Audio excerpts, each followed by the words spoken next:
Welcome back to One on One, New York's longest running sports call-in show. I'm Julia Moss with Colin Loughran, and we are joined by Ann Liguori. Ann's achievements could be listed for days, but some of the highlights include trailblazing her way in the sports radio industry, becoming the first woman to host a show on WFAN and the Golf Channel. Currently, Ann covers golf for the Fan CBS Sports, along with being president of the Ann Liguori Productions. And thank you again for taking the time. How's your day been? Thank you. Well, it's been fun. I went swimming with my puppy, my golden retriever. He's 9 months, not the dog you see in the background. That's Sky. He lived to be 14 and a half, but we have a new golden. So I went running with him, swimming, and back from a lot of travel. I've been everywhere since April. And last week, there were two golf events I covered, the Travelers up in Connecticut, the PGA Tour event, and then the KPMG Women's PGA Championship. So it's hard to be in two places at one time, but but I tried. Yeah, I mean, golf is in a chaotic spot right now for sure. But I want to start with kind of your beginning in the industry, beginning with WFAN, becoming the first woman to host your own talk show, and both networks really like truly incredible. What was the initial experience like for you as you began in this position that no woman had held before? Well, WFAN was the first all sports radio station. And, when they asked me to become a talk show host on this all sports radio station, the first ever, I was thrilled. At the time, I was at ABC Radio Sports Network as a reporter and producer, covering every team in New York, Mets, Yankees, Jets, Giants, all the hockey teams, college basketball. So I was getting a really good just great experience. I was doing this in my early 20s. And when WFAN came around, nobody thought an all sports radio station would work. If I had a nickel for everybody who said, all sports radio station, are you kidding me? I'd probably be rich, right? But since WFAN started in 1987, now there are hundreds of all sports radio stations all over the country. But when I was asked to host my show, we had to come up with a name. So I came up with, Hey Liguori, what's the story? When I was in 8th grade running for student council, I needed to come up with a campaign slogan. So I figured, let's just say something that rhymes with my last name, get the true story, vote for Ann Liguori. So fast forward all those years later, in my early 20s, when WFAN was first starting, I thought, okay, let's do Hey Liguori, what's the story? And WFAN hadn't even started yet, but I was planning my first show, which aired on a Saturday morning, July 4th, 1987. And Doc Gooden, the famous baseball player, pitcher, he was the most famous figure in sports at the time. The Mets had just won the World Series in 1986. Doc had just come out of Smithers rehab for a drug problem, and everybody, all the reporters wanted to talk to him. So I thought, who can I get to be my first guest on my very first show on this very first sports radio station? And so I thought, well, Doc Gooden would be the guy. He's the most famous guy right now in sports. I have to get this interview with him. So the only problem was the Mets weren't allowing anybody to talk to him. They didn't want Doc to give out these interviews. They wanted it to be more controlled, maybe do a press conference or whatever they did back then. But I thought, well, if I can just get an exclusive interview with Doc, that would be a great way to start off. Hey, Liguori, what's the story on WFAN? So I went right up to him when he first came back to Shea Stadium, it was called back then. And I kind of bypassed all the people in the locker room and just went right up to Doc and said, Doc, WFAN's going to start next week. I'd like you to be my first guest for the show that I'm going to be doing on Saturday morning. And he said, sure. So now I had to get him away from all the other reporters, because I knew that once I started to interview him in the locker room, all these other guys would basically stick their microphones in and want to, get some quotes as well. So then I had to ask him if he would just follow me. Let's just go to, the Jets locker room so I can interview you there. And he said, sure. So he followed me around, and I remember the locker room was just packed. I got a 20-minute interview with him, and I used it as my first show on July 4th, 1987. And so it was July 4th. And I must say my show started off as a bang for the 4th. And it was, my very first show on WFN in 25 years later, I was still doing Hey Liguori, What's the Story? Then I stopped doing that show for a couple years, and now have come back a few years back and have a show called Talking Golf with Ann Liguori that airs on WFAN Sundays between 8 in the morning and 9. So that's the beginning. That's how it all started for me. And thank you so much for taking some time to speak with us today. You hosted that initial show on WFAN for over 20 years. Could you speak about the ways in which sports talk radio evolved during your time at the Fan? Well, yeah, I mean, it's really changed. Format has changed a lot in those 25 years. I remember, in addition to hosting the show, I was also going and covering every team in New York in the early days. They did updates every 20 minutes, at the top of the hour, 20 after, and 20 of. So when I went to cover the US Open Tennis Championship, and I've covered every US Open for WFAN since, FAN started that year in 1987. But when I'd go to the US Open for 2 straight weeks, they would throw it to me every 20 minutes, starting at 10 a.m. until the Mets game, right? They had the Mets back then. And so that was a lot of airtime, and that was a lot of script writing, because, the updates had to be 30, 40 seconds, no more. And I literally saved all these scripts, and I have, basically a whole history of everything that happened at the US Open, from, Jimmy Connors to Andre Agassi, Pete Sampras, to the Williams sisters, because I talked about them through the years. And so I know, as a reporter, the updates went from every 20 minutes to every half hour, top and bottom. And now they just do updates at the top, and it's just an anchor. So that has changed. And, it has grown nationally. Sports radio is, there's stations all over the country. And nobody, as I said, nobody back in the day thought it would work. And it's become very successful. People still travel in their cars. They commute, especially in New York, LA, Florida, big cities. People are in their cars and want to listen to radio. And when you're in your office, you can easily go online, WFAN.com or Odyssey.com, listen to it either live or go back and listen to it at your leisure. So for those who think that radio is becoming obsolete, think again, because the industry has really changed with the times, and we're still very prevalent. And I must say, of everything I've ever done, whether it be my first, my show on the Golf Channel, Conversations with Ann Liguori, my sports interview show that aired for 17 years on cable networks across the country, that got a lot of attention. But really, with anything I've ever done as an on-air talent, WFAN is a very powerful tool. People know me from my Hey Liguori, What's the Story days, and now Talking Golf. I remember being in Florence, Italy, asking a question in a leather store, how much is that purse? And somebody next to me said, "Hey, you're Ann Liguori. I recognize your voice." So don't let people tell you that the radio is becoming obsolete, because the industry has been able to change with the times, and you can hear us digitally, and you can hear us at any time on demand. Absolutely. I think that's the key to radio still staying so relevant, is, staying with the times and, making radio available digitally. It's been incredible to be able to listen to WFAN whenever, wherever, with my phone. But moving over a little bit to golf, or to golf. As stated earlier, you do work as a golf correspondent for the Fan. I was wondering, because it's definitely a chaotic time for the PGA right now. What have you thought over the course of this, long drawn out LIV PGA merger process? Well, I remember when, we heard about it last year, and it really became a dominant discussion on Talking Golf with Ann Liguori on FAN Sundays from 8 to 9.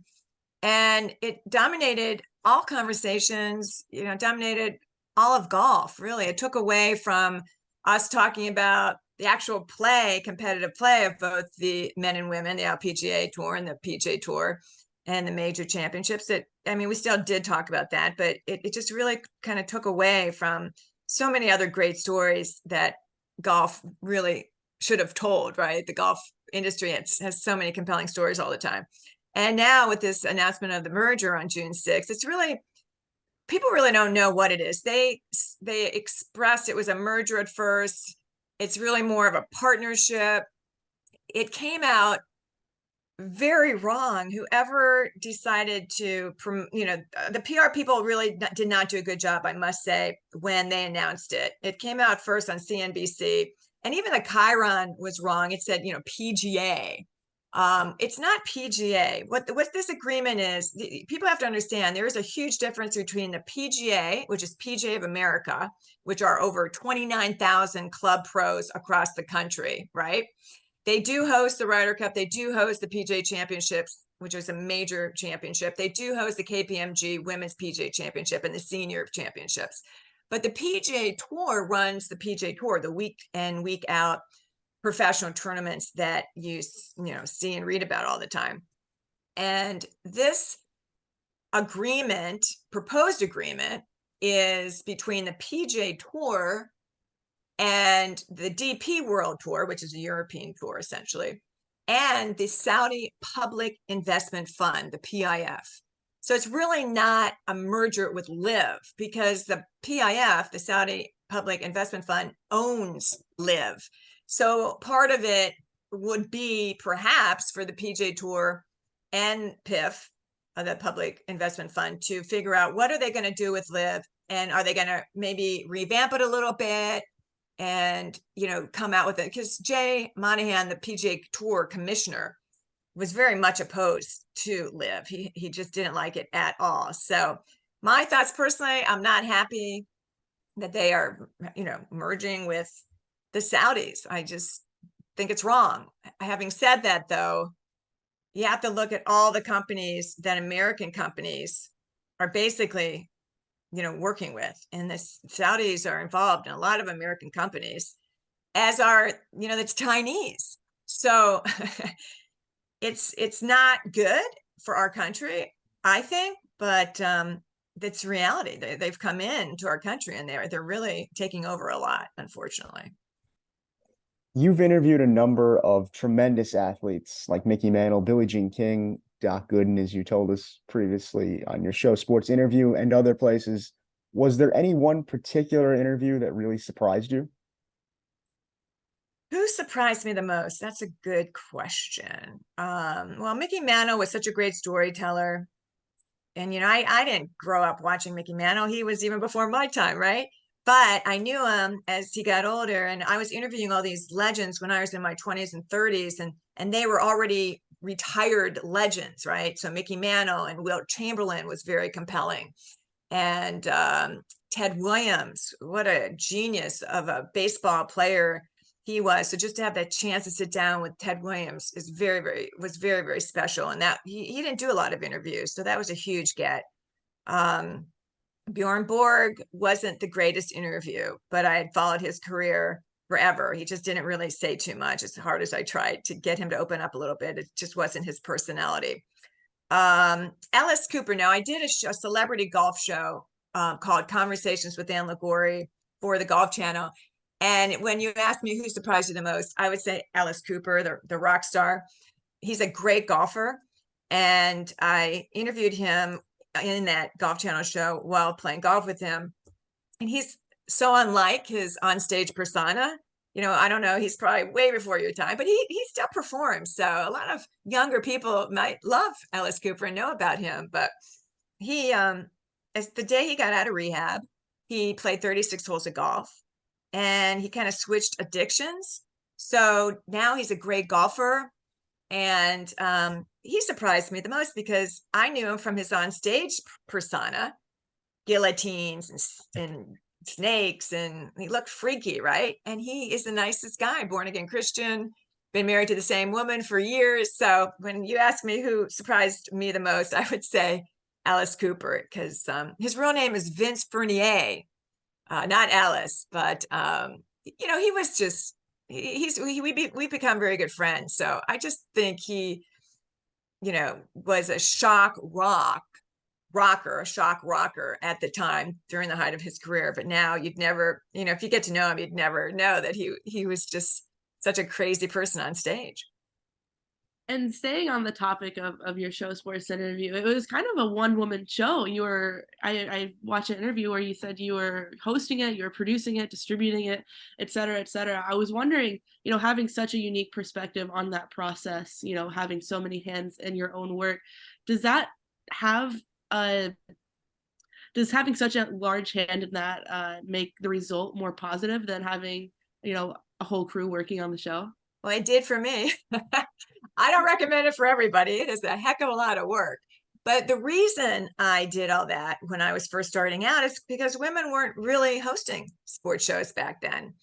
It started in 1989, and I wanted to do an interview show with, all these legends. I love the interview process. I'm very inquisitive about people, love to get to know people and share, that side of personalities that maybe most viewers seldom see, right? So when I went up to MSG Network and asked them if, I could do this show for them, they eventually got back to me and said, well, we love your work. We see your byline in USA Today. I used to freelance and write sports for USA Today Sports.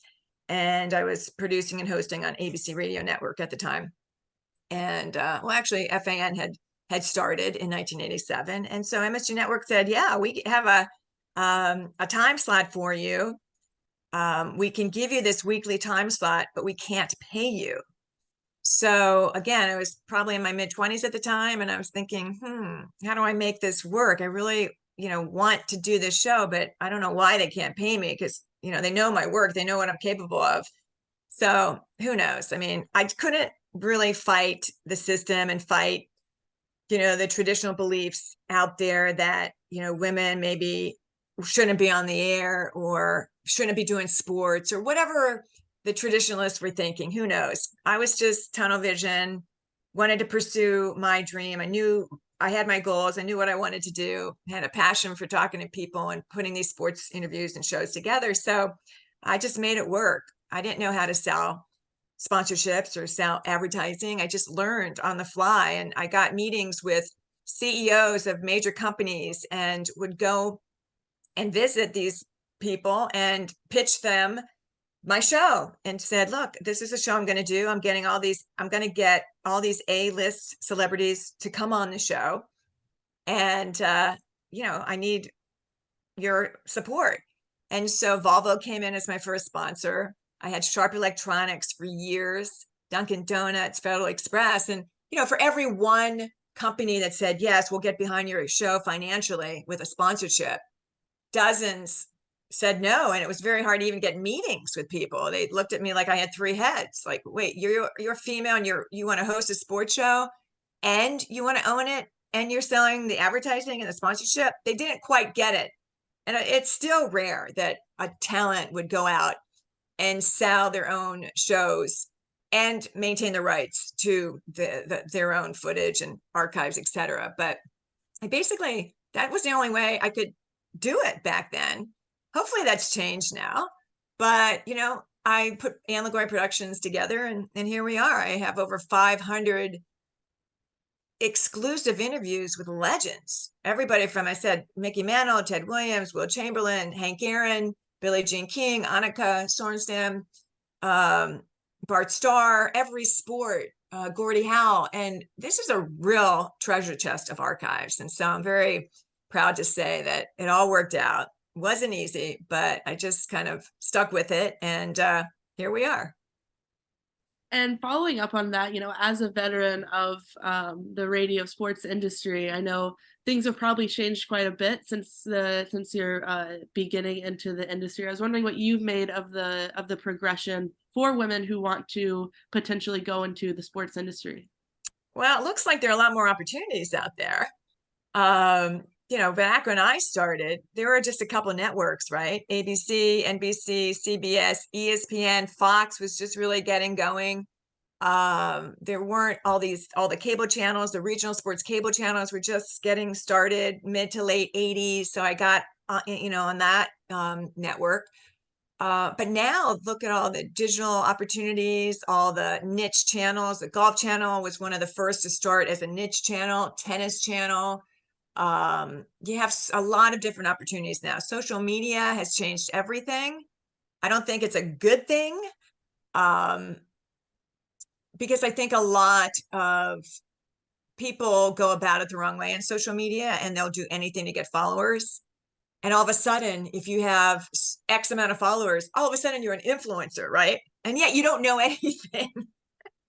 So I'm quite critical of some of those people, female and males, and especially young women who want to get into sports and are into sports and think that if they pose with a sexy picture, yeah, they're going to get viewers. But are those the kind of viewers? I mean, do they really respect you for your knowledge, or just they really are like, loving the way you look because you have hardly any clothes on? So that bothers me because, there are a lot of us women who started in sports years ago and didn't have the opportunities, and we had to really establish our credibility and our reputation. And we fought so hard to get jobs because of what we know, our knowledge, and because we are hard workers, and because of, there weren't that many jobs. So we really had to compete against guys who were more apt to get the job just because of their gender. Now there's a lot more opportunities for men and women. Don't get me wrong, there are a lot of women out here who are very qualified and do a great job. But there are some women on social media who I think have the wrong approach. And, do you want to have all those followers and it's only because of the way you look? Or do you want that, do you want a ton of followers based on, the fact that they respect the work that you're doing, right? And your knowledge and your originality, that kind of thing. So it has changed a lot, some for the good and some for the bad. Well, and you've definitely paved the way for more young women to work in the sports industry through your accomplishments and hard work. Something that general listeners might not know about you, though, is that your foundation does tremendous work in terms of raising funds for cancer research and cancer care. Could you speak a bit more about it and perhaps let our listeners know how they can help? That's very kind of you to bring that up. I don't really talk about the Ann Liguori Foundation that much, but when I was in college, I lost my dad to cancer. He was only 63. And then a year and a half later, my brother, who was only 22, passed with leukemia. So I was hit pretty hard. My family was hit, very, very hard with these two tragedies so close to each other. So years ago, the American Cancer Society came to me and asked me if I would host a charity golf tournament at West Hampton Country Club. And I said, absolutely. I got involved with that. So it became known as the Ann Liguori Charity Golf Classic to benefit the American Cancer Society. So I did that for 10 years for the American Cancer Society. And then a friend of mine who's in the not-for-profit space said, hey, if you put your own foundation together, you can continue to help the American Cancer Society, but you can also help a lot of other different not-for-profits who deal with your mission: cancer research, cancer care, and supporting young women who are looking to pursue a career in sports media via a scholarship that I have with the Women in Communications New York chapter. So we do earmark a little bit of money for the scholarship from my annual charity golf event. It's really the only fundraiser we do, one fundraiser a year, and we're able to really help a number of organizations, from St. Jude's to the Samuel Waxman Cancer Research Foundation, Kids Need More, East End Hospice. I could go on and on and on with the number of organizations that, this foundation has been able to help in the last the foundation about 15 years, and before that 10 years just with the American Cancer Society. And then it's great to be a mentor to all these scholars who earn the Ann Liguori Foundation Sports Media Scholarship through the Women in Communications New York chapter, who administer that scholarship. So I urge you all to go on WICI, the New York chapter website, and you can learn how to apply for that scholarship. And then my website, they can go to annliguori.com and learn more about our foundation. I still have to get the pictures up from this year's golf event, which we had at Friars Head. We already had our tournament this year. We got it out early, and we had a gorgeous day, thank goodness, in May. So, but yeah, I'm very proud of the golf industry. It's a very charitable sport. Every week, PGA Tour and LPGA Tour, they have pro-ams. A lot of money from those pro-ams go to charity, the Travelers Championship, which just went on in Connecticut. 100% of their net proceeds go to charity. So when I do this tournament, we get a lot of donations as far as prizes go from club manufacturers. And, you know, a lot of people in golf, they love golf. They want to play these exclusive golf courses out here in the East End of Long Island. And we sell out every year. And it's just it feels good to give back, right? It really does. So if you all want to volunteer sometime, just let me know. Absolutely. And one more time, thank you so much for the time. We will be right back with more one-on-one.